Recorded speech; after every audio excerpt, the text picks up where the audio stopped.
What up, crew? Great to have you here at the card table. I'm your host, Vineet, aka CardMechanic, and in this show, we'll be interviewing magicians, cardists, YouTubers, and more, so stay tuned.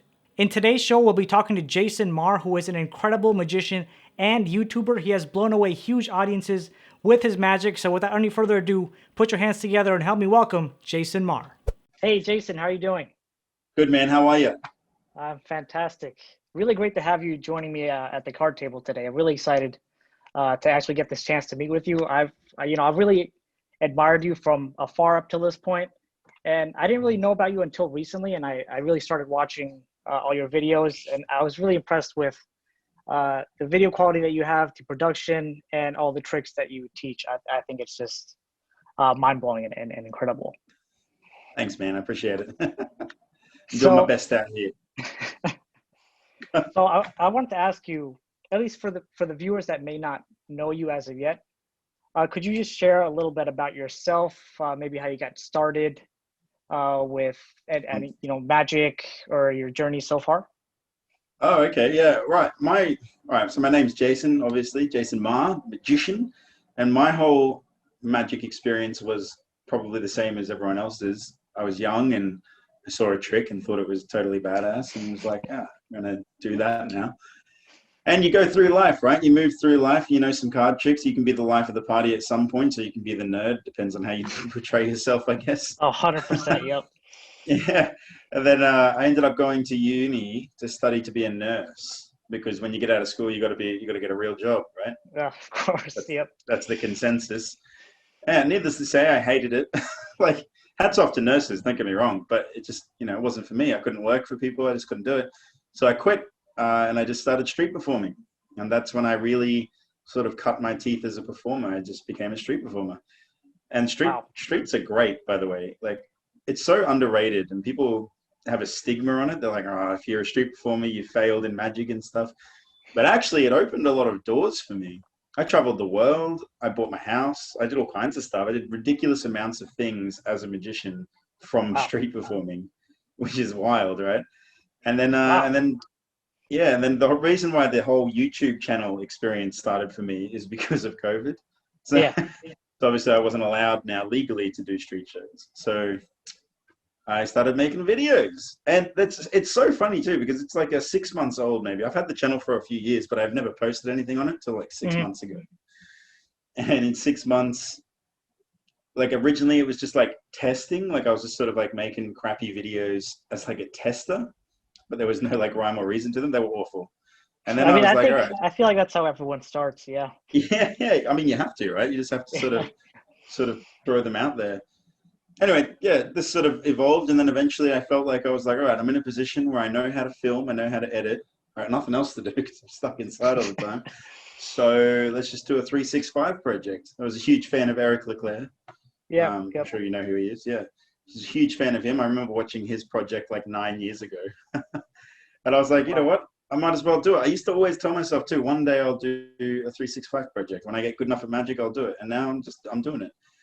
And the irony is he was 29 years old when he started. I'm also 29 years old. So it's so funny that like that's the age.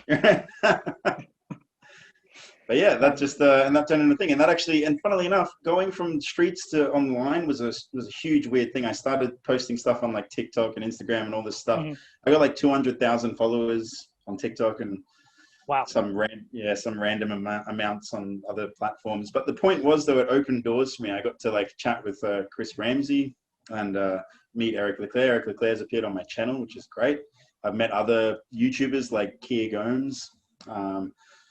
Getting invited onto this, like with you, is also like, you know what I mean? Like there's so many like opportunities that just come from it, whether they be big or small.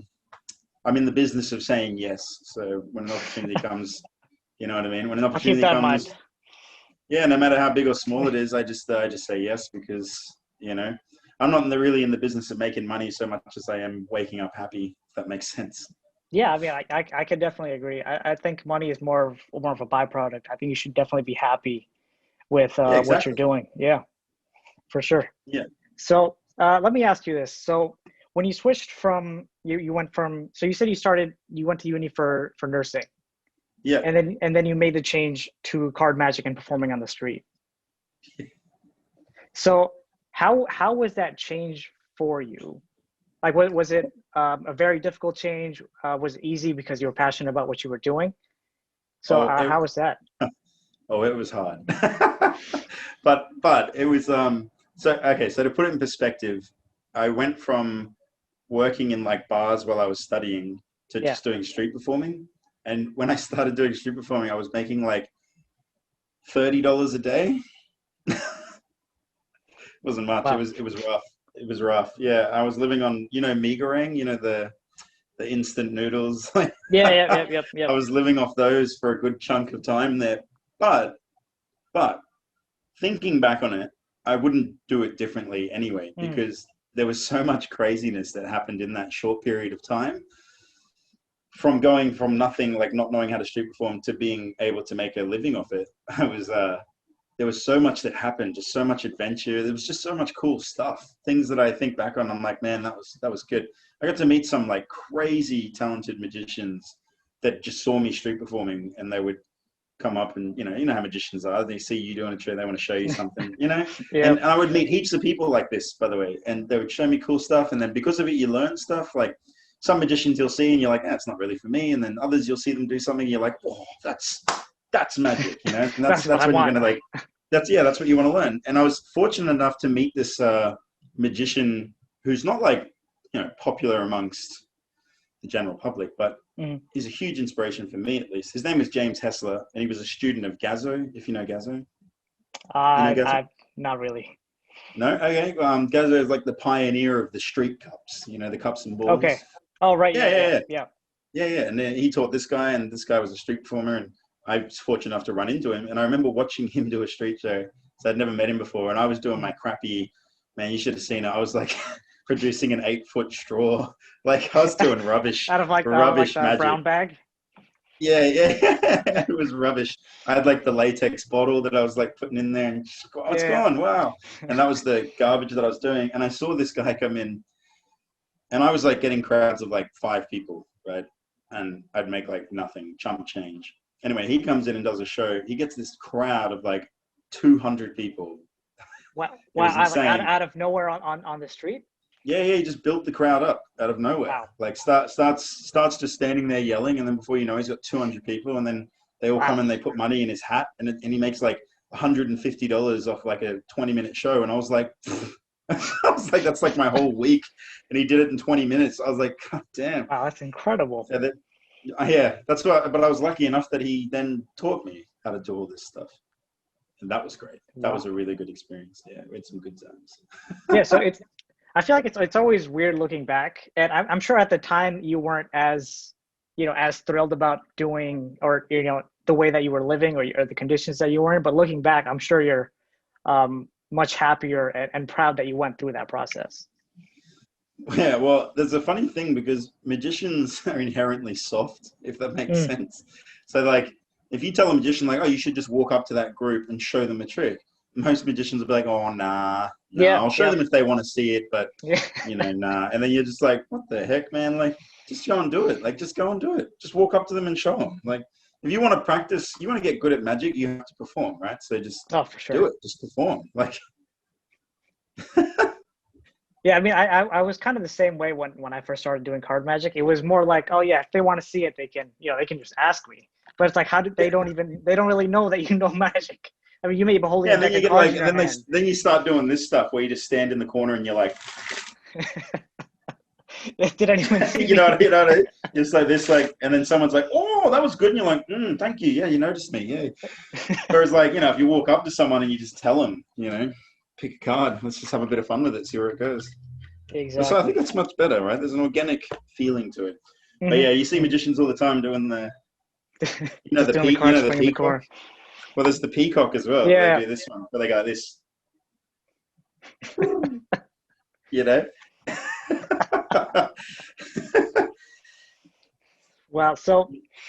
That's I can relate to that too much. I can seriously relate too much. That's what I mean, though, right? Like it's so funny because everyone wants to be a good magician, obviously. Like, you don't do magic thinking like, oh, you know, I'm happy with being mediocre. Yeah. Everyone wants Exactly. to be great, but everyone's kind of too afraid to just take silly chances.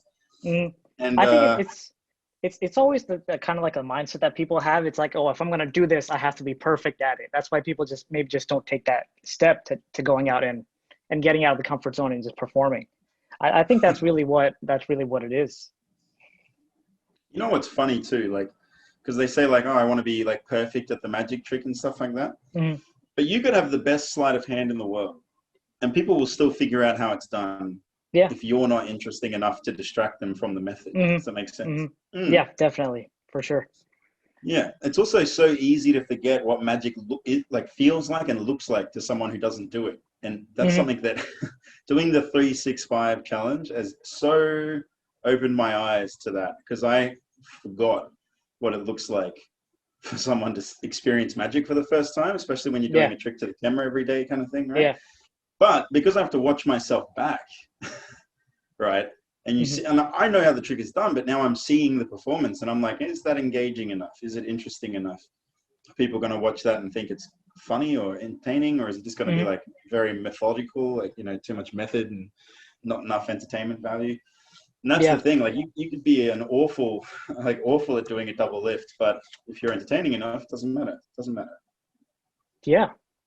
You know, I really didn't think about that until you just said that. Because for me, whenever I'm watching back a video, and especially during the editing process, because a lot of time is just spent editing videos, it's like, oh, I mean, of course, as we perform, when we watch back, we know what the move is, we know exactly what's going on, where a move happened, and it's like, okay, that looks so obvious on camera. Is it, you know, will people catch that? Am I even good enough? And I really like the fact that you added that entertainment aspect, or making it fun, and I guess I would just say that, making it more fun and entertaining for the audience. Yeah, I mean, it's a crazy thing, especially if you, like, most people won't watch themselves back on a camera, right? Especially magicians, and then they'll wonder why people are catching them out, right? It's like, man, I don't know, man. I've done tricks. Like, I did a torn and restored card for like day number 10 or 11 or something. Anyway, this trick is something that live I can nail 100% of the time. But when I filmed it, and because there are discrepancies in magic, discrepancies, obviously. And and discrepancies you can't hide from a camera. You can't hide them from a camera. And so I had to like try and refilm this thing like 100 times until I got it to a point where I was like, even though there's a discrepancy, they're not going to notice it now because I got it like spot on. But the funny thing was, like, as annoying it was very draining to have to do this. And I had like all these torn cards all over the floor. It was chaos. But because I did that, now when I perform the trick, there's actually just like, it's like slightly better than it was before. And I've done this trick for years. I performed it like everywhere. And now when I do it, I feel more comfortable because I'm like, oh, they're never going to see the discrepancy now. Like, oh, man. That leads me to asking, and I love asking this question to pretty much everyone that does any kind of performance. Have you ever messed up performing in public? And if so, how did you go about covering it up, or was it just, oh, okay, I messed up? It depends. It largely depends. So, for example, we've all done the thing where you're pretty sure you got the card. Boom, is that your card? No, it's not. Oh, shit. Like, we've all had that moment. And then you go, that's all right. I just said, boom, is this your card? Let me just show you this. I'll hold on to it. You do like, your color, whatever, and you like find the card. You can do that. But then there was a time I was doing a cups and balls show on a stage. On a stage too. It was so bad. There was like 500 people watching me do this. Wow. And they've got like the monitor up behind me, so it's like even bigger. I was like, okay. Anyway, I'm doing the trick. I produce 6 oranges and then I produce a melon from my hat. That's typically how I end the trick, right? And I I produce the first orange, and then I'm about to do the load for the melon. Yeah. Which, 100% of the time I get away with it. I should say 99% of the time. This one time I dropped it. I dropped it and it smashed on the floor. And and there's obviously no covering that up. It just went smashed on the floor in front of 500 people. But rather than get upset about it, the thing that I've always thought to myself when I do magic is I think like I'm already doing you a favor by trying to show you something that's going to bring us all joy, right? So if I screw it up, like, you know, who cares? Like, you know, let it go. Anyway, so naturally I dropped it, smashed on the floor. I just looked at it and looked at the crowd, 500 people, and I went, that would have been awesome. That would have been such a good finish. And I just kicked it to the side and just finished with the oranges. But it was like a funny moment for everyone because they were like, oh, damn, he dropped the melon. But yeah, I don't know. I don't try not to take things to heart as well. Like, mistakes happen. I've had wrong predictions, right? You know, you do like do you know Shredded by Spidey? Do you know this effect? I've heard of it, but I'm not sure if I recall exactly. I'm sure if I saw it, they write like a name on a business card, then they fold it up, and then you can predict the name. Like, I've definitely done the wrong name before, where you do that. And it's funny too, because you take the card and you tear it up, so there's no way that that you could know what the name is. Yeah. And I just forgot. I don't know what happened. I was like, I read the name and I read it clear as day, and then I just forgot what the name was. And I remember like trying to stall so I could remember, but I was like, it just get to a point where I'm like, all right, I can't do it. I don't know. I don't know what the name is. I don't know. And they're just like, oh, that's not very good. And I was like, yeah, no, it's not. It's rubbish. Like, I was like, but we've, you know, these things happen. Like, who cares? Yeah, I can 100% relate. Yeah. Yeah, no, these mistakes are going to make you better. You know, at least in my opinion, I would say that these mistakes will make you better, because if you live and die on whether or not you're the best magician in the world, well, you're probably going to die then, because no matter how good you are, there's a 7-year-old Japanese kid who's 10 times better than you. You know what I mean? Yeah, exactly. It's funny that you actually say that, because when I first started doing card magic, I was like, I wasn't that good because I didn't really know too many people that did any type of magic aside from me and a friend of mine, and he's actually the one who introduced me to magic. So for me, if it was like, okay, if I'm better than him, I'm the best in the world. That was my mentality at like 13 years old. And then and I think the first magicians I saw on YouTube were Dan and Dave, and their sleight of hand. Their sleight of hand. I think it was the Dan and Dave trilogy. Yeah. That changed everyone, I think. And I was like, wow, this is incredible. It just seems impossible to do. And I remember buying it, and I was like, I can't do any of this. I'm not nearly as good as I thought. So I still look at that.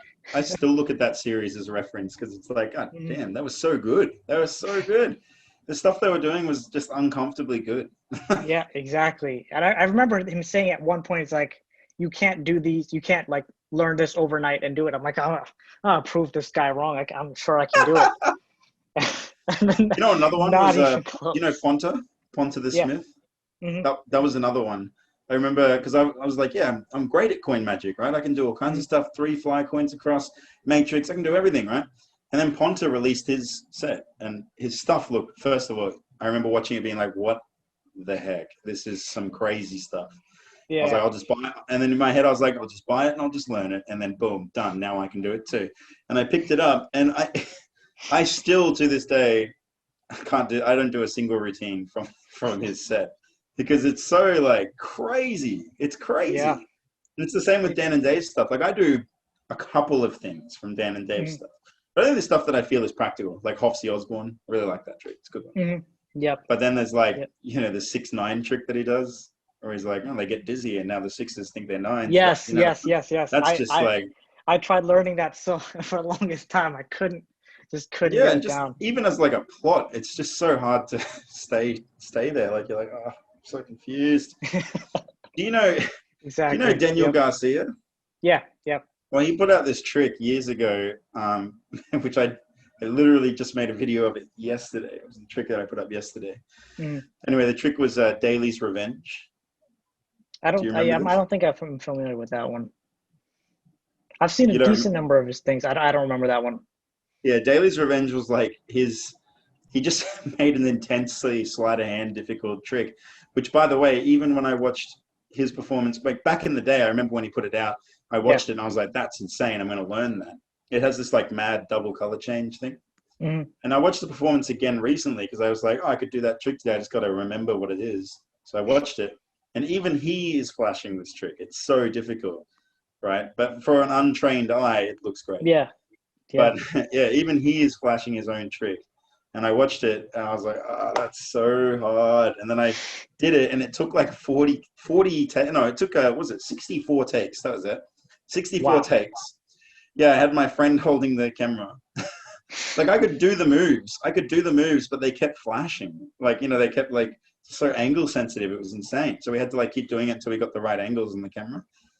Wow. Anyway, we finally got it right, but there's a point because you have to watch all the footage back, obviously. And you can see this point where I've just lost my mind. Like I'm no longer even present anymore. I don't even know what is happening. And I remember after we got the take, we were like, yes, that's the one. It's perfect. And I was like, check this out. And I showed it to my friend. And he's like, I got to be honest with you, man. I've seen you try and do it so many times. I don't even know what's supposed to happen anymore. Like, and, it was a funny moment. Yeah. God. Wow. God. Yeah, it's crazy how different it is performing in person, and even the flashes are okay at times, so you can actually use any type of misdirection to kind of hide any type of flashing. But on camera, it's just people are really just seeing everything. Well, I think the worst part is that YouTube has like a slow down feature. They can slow it Yeah. down by 5 times, which is Mm-hmm. so slow. And so there, at the very start of this challenge, I've since just given up on doing it. But at the very start of this challenge, I would do the trick and then I would watch it back frame by frame to see if there was any flashes. Well, And so that at the seems very, impossible. yeah, at the very start of the series, though, for the first few episodes, there were 0 flashes, like at all. Even if you Wow. played it frame by frame, you wouldn't see anything. But it just got to a point where I was like, I can't keep doing this. I can't be this critical of my stuff. Otherwise, I'm not going to be able to make a video every day. It's too much pressure. So I obviously since stopped doing that. But it's so funny. And the only times I don't get any negative comments on my YouTube either. Everyone's really nice, which is great. But every now and again, I do get the comment where someone's like, oh, I figured it out. I put it in slow mode. You're like, oh. I used to watch it frame by frame. Yeah, it's like, come on. So they do it on TikTok too. I have actually never used TikTok, so I'm not familiar with any of the TikTok features. I've seen like TikTok reels on like Facebook or like every now and then on videos, but I haven't actually ever opened up TikTok. I think if you're in the business of making content, you should, right? Because it's do you know who Gary Vee is? Yeah, right. Yeah. I mean, even he like preaches the gospel of TikTok. You should. He's right too. Like, you should just be on every platform, maximizing your reach, right? Because that's all going to come back to you to some capacity, as long as you're real. Yeah. But sure. you know, I started TikTok because I have a friend, and it's so funny too because we went down totally different routes. But when I was like, I'm going to be a street performer now, he said to himself, I want to be a corporate magician now, right? And so we went like this and then branched off into these different fields. And now the funny thing is he's such a successful corporate magician now. And then I got really good at street performing as well, right? And it's just so interesting that we both have, I would almost categorize it as the same success, only in 2 different fields of the same field, if that makes sense. I mean, that's great. I mean, I guess that's kind of what some people like dream about doing, or at least like with another like good friend that they have, like going down kind of the same path, and really both, even if they do split out eventually, both excel in the path that they chose. So I think that's really great. Yeah, but the thing was, he was the one that got me into making online content because I had never even considered it before. Like before this, probably like 3 months ago, I think. Because about 2.5, 3 months ago is when I really started posting proper content, right? And in that space of time, I went from having like pretty much 0 followers to now over like 200,000 across a few platforms, right? Which is crazy. That's it's crazy when you think about it. But that's like, and it's something that I never even considered. I never considered it before. But now I'm obsessed. I'm gonna make that content. You know, I'm actually meeting up with him like after this to go and shoot some more content. It's content. You know, it becomes like this addiction, but it's also it's the right kind of addiction. You know, where you're investing your time into your future almost. Exactly. So that actually leads me to asking my next question. So when you took up this 365-day challenge, right, with doing that daily magic, any kind of magic upload for 365 days, how has that journey been for you? Are there things that you've started doing and then realized that there's a much better way to do this, or a better way to come up with content? Or just share a bit about your journey. Maybe what highs and lows you had. I mean, you can best if you watch experiences. the series from day one and up to the present, right? Mm-hmm. The quality improves dramatically and the flow of the videos improve dramatically. And I think they're going to keep getting better, which is, obviously great. But there are highs and lows, I think, definitely. The funniest thing was when I started it, it was so much easier at the beginning than it is now. Only because you have a whole range of, because it's literally like do a magic trick a day. It's not the same trick twice ever though. So it's 365 days, 365 different magic tricks. And so at the start, you have all of your repertoire. You have all the stuff that you do all the time and that you're really comfortable performing. And on any given day, I can just be like, I'll just do that trick that I know I'll nail 100% of the time, right? And so at the start, it's like super easy.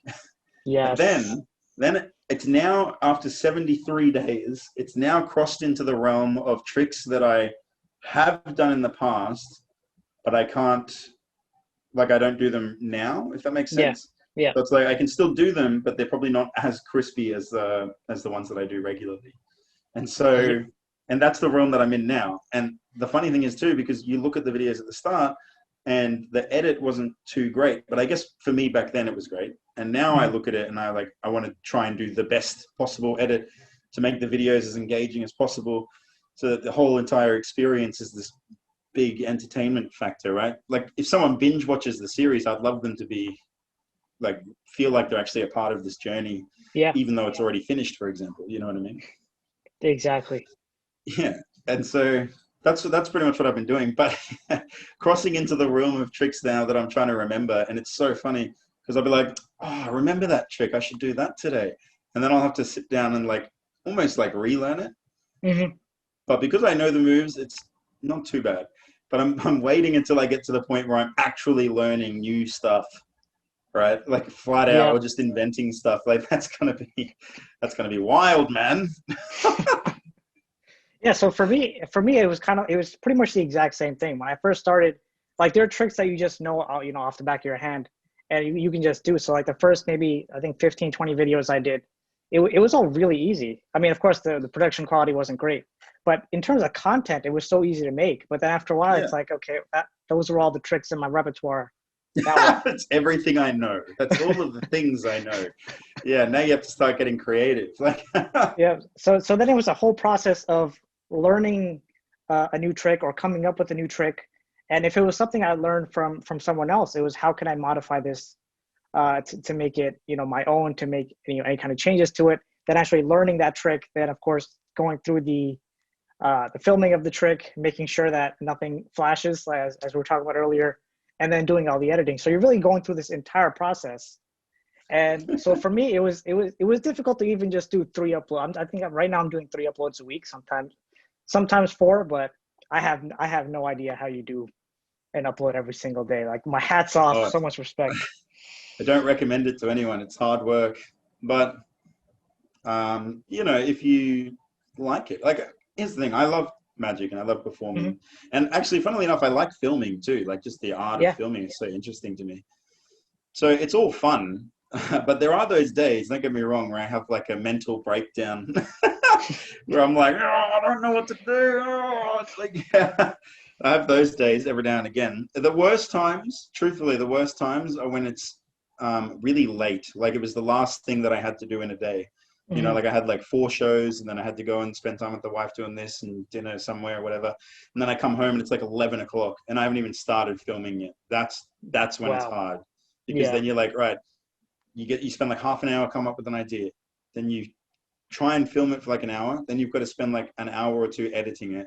And then you've got to post it, wait for it to upload, type in all the stuff, and then you don't get to bed till like 4 a.m. You know, like I can relate to that really well too, because when I first started this channel, I had not started working at that time, so it was just I had just graduated from college, and it was just I was free. I didn't start work, but so then I had all the time in the world to do whatever kind of video content I wanted, and the timing worked really well. But then when I actually started working, I worked from 8 a.m. and I got home at I think around 6 p.m., 6:30 p.m. And then from there, of course, there was family responsibilities, and then I start filming at, again, the same time as you, like 11 p.m., 12 a.m. And then again, you don't fall asleep until it's done, pretty much. And then it's repeating the next day. I mean, there does become this point though where like it's fine, because if you enjoy it, it's fine, right? But there is still the ramifications. Like there's a point there's a point in the series, I don't know if you saw it, where my eyes were like really swollen, like red, because I hadn't slept. Oh, sorry, my camera battery. And we're back. Sorry for that little interruption there, guys. Little power problem, but that's fine. We're going to get onto it now. Anyway, what were we talking about? We're talking about how real it is, right? Where if you don't mind doing it, it's fine, because you're going to make it happen anyway, because it's what you want for yourself. Exactly. So I guess I just want to wind down with one more question. So in terms of your potential future plans, at least what do you think you're planning after the 365 days of uploading on YouTube?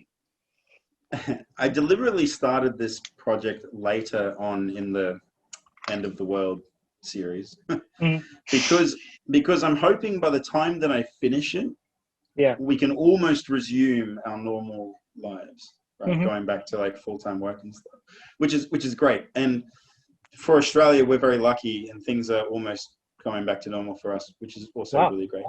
And so what I would like to turn this channel into after this challenge, hopefully I amass a decent following of people who are interested in what I'm doing and what I have to say and blah, blah, blah. I want to turn it into like a vlog series. So, you know, magician adventures, especially like street magician, right? Because there's always performing to be done when you're a street performer, you know? So turn it into a vlog series, you know, because I used to travel all the time. I never spent more than like a month in the same city for a long time. Yeah, and then this is the first time I've stayed in the same place for longer than a month in years. And so now I'm just excited to get back to it. And if I can do vlogging of it, it'd be so much fun, I think. Think of like the Casey Neistat of magic, you know, only not as good quality. I'm sure your quality level will 100% be up there the more you do it. Yeah, well, I mean, that sounds really great. So it'll be more like so for example, if you did any kind of stage performances, any kind of street performances, you would always have someone there to kind of pretty much vlog, have the camera for you. Of course, you can do the vlogging. That sounds great. The fortunate thing is you can just do it by yourself. Like technology is crazy right now. Like look at this stuff. Hang on. Yeah. I got my little camo bag here. But look at this thing here. This is a GoPro Hero 8. I'll probably get the 9 at some point. But this thing is crazy. And it's so small, you can literally just have it in your pocket, right? And it has really good audio, and it has just a whole bunch of great features on it. But, you know, these little things really are helpful now. And so you can easily document what you're doing. Like I could very comfortably be doing a show with that in my back pocket, or, you know, I could have it set up somewhere, you know, overviewing the show. You know, it's so easy to do. So for, you know, production and stuff, I mean, you could do it with your phone. All of this stuff that I'm doing, because technology is so crazy now. Like, I just dropped the GoPro. I think those things are sturdy.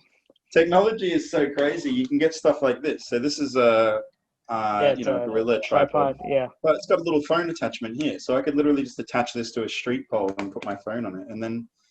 You're all set for anything. It's so funny. I can't believe I dropped the GoPro. Throw it over there. Anyway. But yeah, that's you know, so there's no, and because everyone says things like, oh, I don't have the equipment to do this stuff, you know, I don't have the equipment to make videos or YouTube and stuff like that. But the thing is, there are so many channels, even for you and me probably, right? Yeah. Where like the gear comes later, like much later, and you just start filming. Like I originally started filming stuff on this. That's exactly what I did. Yeah. And you 100%. just Yep. post it onto the internet. And if you know, if you're a nice enough person or a likable person, that's you'll be fine. It doesn't matter as long as you're not fake. I think there's a lot of greedy, you know, content creators where it's like they're only posting for the following, if that makes sense. Like they just want the number on the screen, and that's very disingenuous. And I think people don't really want to be a part of that, you know. And then there are the people, you know, who genuinely enjoy what they're doing, like yourself. I'm sure you like making videos, right? You don't need to make videos. Clearly, you're an engineer. So, you know, it's not like you have to do this. You choose to do this. And, you know, it's the same for me. I don't need to do this. I just want to do it because I like performing. I like doing magic. And why not just put yourself out there more, you know, I guess. Exactly. So so actually that brings me to one more question I wanted to ask you. And I just want to wrap up with this. So what tips would you have for someone who wanted to get into performing any type of street magic or any type of stage magic? Street performing. Like, so the biggest issue that people have, they say, and this is the thing I hear all the time with young magicians, and I hate hearing it too. It's so like weak. I think it's weak. But they say like, oh, you know, I really want to make a good stage show, but no one will give me the chance to perform it, so I can't get up those people skills or whatever. Yeah. And it's just like, man, just do that. Just come up with a stage show and then do it on the street. The street performance. Like, why not? Do it for free. Like, just do it for free. Cut your teeth a little bit. Get it to a point where, like, you walk out on stage and people are instantly drawn to you. I don't know, because you're wearing a watermelon shirt or you just, you know, it could be any number of things. Like, and the funny thing is, I don't actually do gigs in suits. I get hired to do gigs all the time. I never wear a suit. I've always more or less like what you see here is what I'll go to a gig like almost, right? Nice. And that's just because that's my personality. And because I pushed that like far beyond anything else. And I never wanted to be the next magician thing. And so when young people are like, oh, I want to, you know, I want to be like this guy. Well, the biggest problem is that you're not that guy. You are you. Exactly. Yep. Yeah. And the best brand that you can make for yourself is to be yourself, because no one else can be you. And why would you try and be like that guy? Because he's already killing it. He's already the best version of that guy. Why would you think that you can do that guy? Right. Yeah. So just do you, and if you want to get more performing under your belt, go to the streets. Just go and street perform. It's free. Free. You can make some money. And people on the streets are like, you have to have thick skin, because people on the streets are very honest. So when I first started, I remember getting told I sucked like a lot. But, you know, over time that shifts, and all of a sudden people love it. They love what you're doing. You know, you come out to the street and people are excited to see you. They remember you from that time you were, you know, in this city, and they saw you there, and they found you in this city, and they're like, wow, I'm going to watch you again. It's so cool that you're here as well. You know, it changes the whole dynamic of it all. But, you know, to get started, just to get started, eat it. Just get out there and, you know, can I swear on this? I can't really, you know, get out there and just make it happen for yourself. The only excuse is that you are either impatient and you just want to be the best magician now. So you're either impatient or you're greedy, and you know, you just have to have a bit of self-awareness and just go out there and street perform. Let's do it. Yeah. Go out there and perform. Post some stuff online too. Like, it's so easy to just do this. And I never did this for years. And it's the biggest mistake now thinking about it, because of how much success I've had. Imagine if I was doing this, you know, 4 years ago, 5 years ago, right? Because YouTube's a hard grind. And they say that for your first 1,000 subscribers, it takes a year. Right? It took me 2 months. Yeah, which is crazy. Right, but that's the thing. Like, imagine if I was doing this earlier. So if you're young and you want to be a magician or a performer, just start posting stuff. Yeah. Talk about like learning how to be self-aware. When you have to watch yourself back over and over again, Mm-hmm.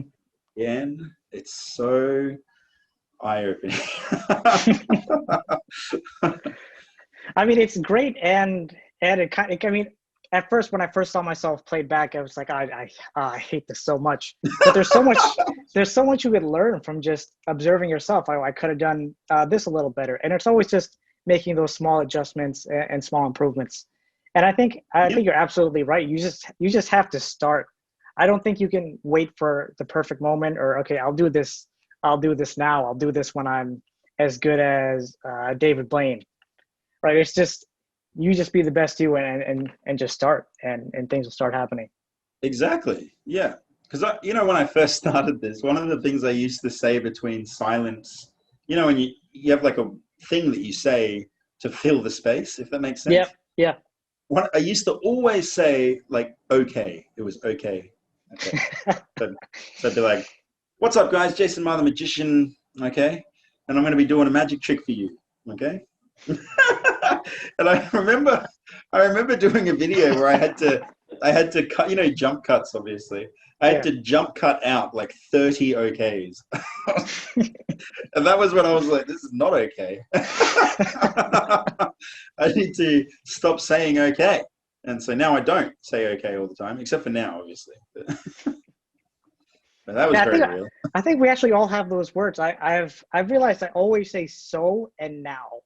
And I think that's really what I've been working on, just getting rid of so now. Everyone will have it too. It's like a nervous tick.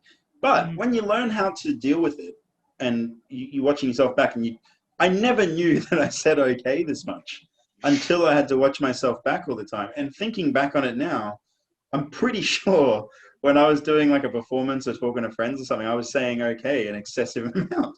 And nobody Yeah. pointed it out, you know? Yes. And then, but if you want to learn how to develop good speech pattern, talk to a Yes. camera because 100%. you have to watch it back and figure it out. Exactly. You also learn So to articulate more. Have you had the times where you've said like something in your video and you listen to it back, you're like, what the heck did I just say? Yeah. yes. Yes. There were some times that I even had to just like you were saying, I just had to cut out some parts, but then there were some times I just had to put like voiceover, just mute that whole scene and just put voice over it because I couldn't even tell what I was saying. So I mean, I feel like there's so many positives to having some kind of video platform or being able to talk to yourself on camera. There's so many things you could improve about, like again, like you were saying, like your speech pattern, the way you come across, and I think it's just a great way to improve yourself. Yeah. Self-awareness, right? Nothing will make you Mm-hmm. more self-aware than looking at yourself all the time. All right, man. Well, I think that's pretty much all the time we have for today. Thank you so much for joining me. I don't know if you have any last things you want to say, anything you want to share. No, I think we're all good. I mean, I'm sure we'll collab again soon. Oh, for sure. All right, Jason. So thanks so much for joining me at the card table, and for everyone watching, stay tuned, and I'll see you next time. Huge shout out to Jason for being here today. I'll put the link to his YouTube, Instagram, all that stuff down in the description. And if you want to see some more bonus footage, I'll put a link to that as well. And that's all we got. Thanks so much for joining us today, and I'll see you next time at the